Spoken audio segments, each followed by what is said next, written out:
لكن لما يجي ربنا مثلا يقول وما ربك بظلام للعبيد، انا عايز عشان تفهم ان الرحمن دي مش ان ربنا مره يبقى رحيم ومره يبقى راحم ومره يبقى، لا، الصفات عند الله ما بتقواش وتضعف، انما تضعف وتكسر متعلقاتها.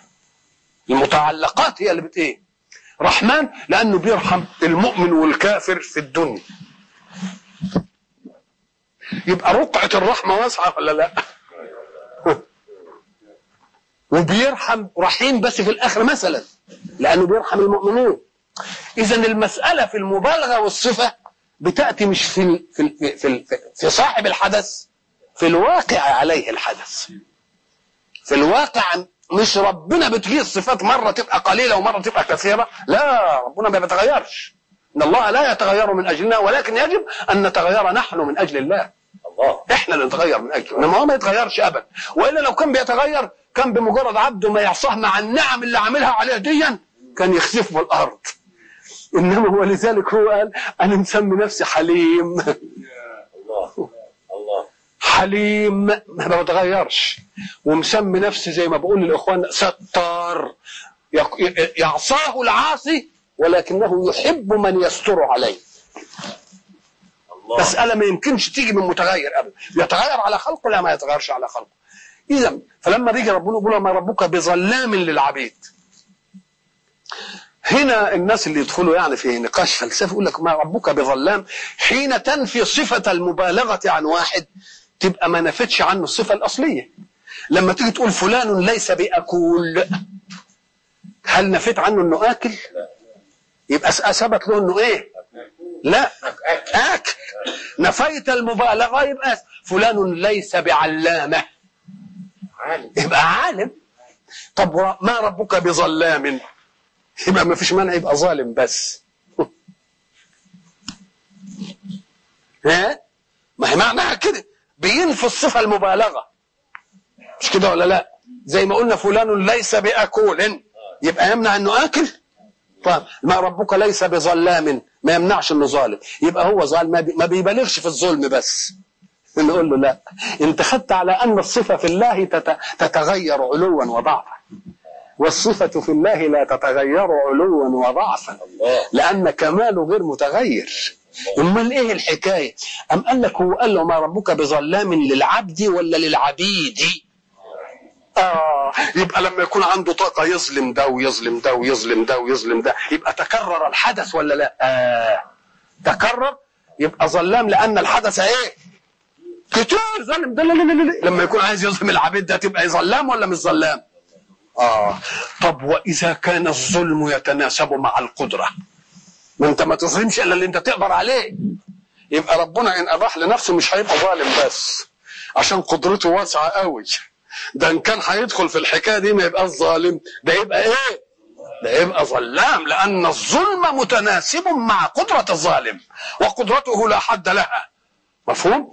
يبقى اذا الصفات في الحق سبحانه وتعالى لا يقول انها تضعف وتقل. الكمال في الله واحد، الا ان متعلقات هذا الكمال هي اللي بتختلف. قد تختلف لانها اذا تناسبت مع قدرته يبقى ظلام قوي، وإن تناسبت مع العدد يبقى ظلم هذا وظلم. لما يجي ولد تلميذ الفصل عدد 40 وتلميذ صغير وضرب كل الفصل ولو بس زق كده زقده بسيطة كده، يقال ده ايه ده؟ ضريب. وإن كان الضرب بتاعه ما ألمش الواحد، إنما الكسرة دي ضرب الفصل كله. ولا مسك ولا ورن علقة جامدة برضه نقول ضريب. فإما أن تبالغ في الحدث غير المكرر، وإما أن تبالغ في تعدد الحدث المكرر وإن كان عاديا، وإن كان عاديا. يبقى إذن حين يبدأ الله الحق سبحانه وتعالى إننا نقرأ القرآن نقول بسم الله الرحمن الرحيم، طلب منا في القرآن وفي غيره في كل عمل ندخل عليه باسم مين؟ بسم الله، لأنه هو الذي سخر لي الأشياء، ولولا تسخيره لي الأشياء ما استطعت أن أسخرها لنفسي. ولأن الله يريد أن لا يكون عملك هدرا، عمل المؤمن فيكون كل عمل لك تعمله وفي بالك الله. ما دام كل عمل تعمله في بالك الله، يعني إن أتيت امرأتك شهوة وأنت تنوي إعفافها أو تنوي الذرية الصالحة، يبقى لك ثواب ولا مش لك ثواب؟ ولذلك قالوا للنبي، قالوا أيأتي الرجل منا أهله ويبقى له ثواب؟ يعني ياخد متعته وشهوته يبقى له ثواب كمان؟ ما قال في بضع أحدكم إيه؟ صدقة. قالوا له بقى الراجل يأتي أهله شهوة كده وبتاع وياخد، قال أرأيت لو وضعه في حرام كان يبقى عليه عقوبة ولا لا؟ طب لما يضعه في حلال ما يبقاش له عقوبة ازاي؟ يبقى زين كل عمل من الأعمال ذات البال، ولذلك كل عمل ذي بال لا يبدأ باسم الله. ايه معنى ذي بال؟ ذي بال يعني العمل الذي تقبل عليه بفكر. ما هو البال الفكر، تقبل عليه بفكر يبقى لازم ايه؟ تبدأه. انما الأعمال اللي تيجي كده من غير فكر، يعني تهجم عليك بعض الخواطر، يوم لم يكلفك الله عنة بأن تقول فيها بسم الله فهي مغفورة لك. ليه؟ لأنك لم تشغل فكرك بالعمل قبل. لأن الإنسان منا في كل شيء له ثلاث نسب.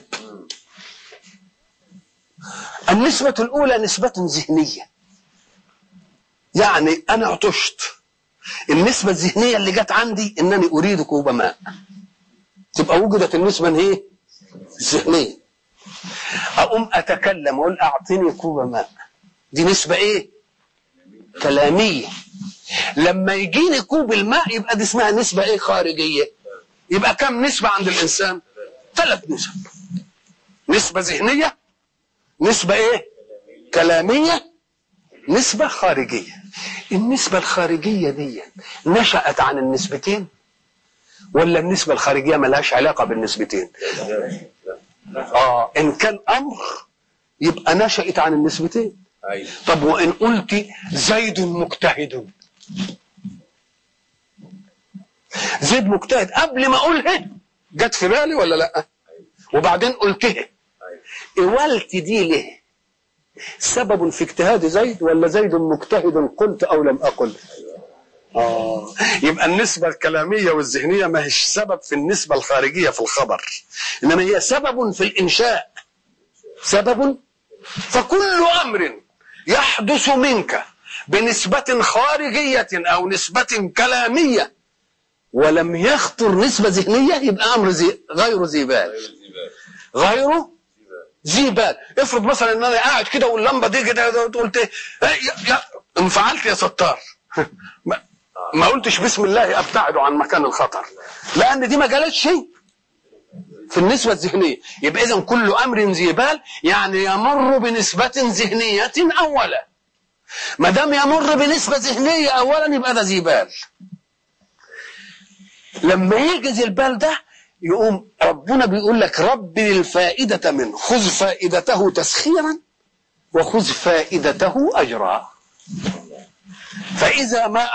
فإذا ما قلت بسم الله وأقبلت، ما هو الكافر لما هيقبل على الأرض ويحرسها هتديله ولا ما تديلوش؟ هو ماشي بسم الله إنما ما خدش الإيه؟ ما خدش الأجر. لكن المؤمن خد الإيه؟ ولذلك قال فهو أبتر، يعني ناقص. إذن فالحق سبحانه وتعالى يعلمنا كيف ندخل على تلاوة القرآن بسم الله الرحمن الرحيم، ويعلمنا الرسول أن ندخل على أي عمل بسم الله حتى لا يكون عملنا أبترا. أسأل الله أن يوفقنا في كل ما نأتي وفي كل ما ندع، وإلى لقاء آخر إن شاء الله.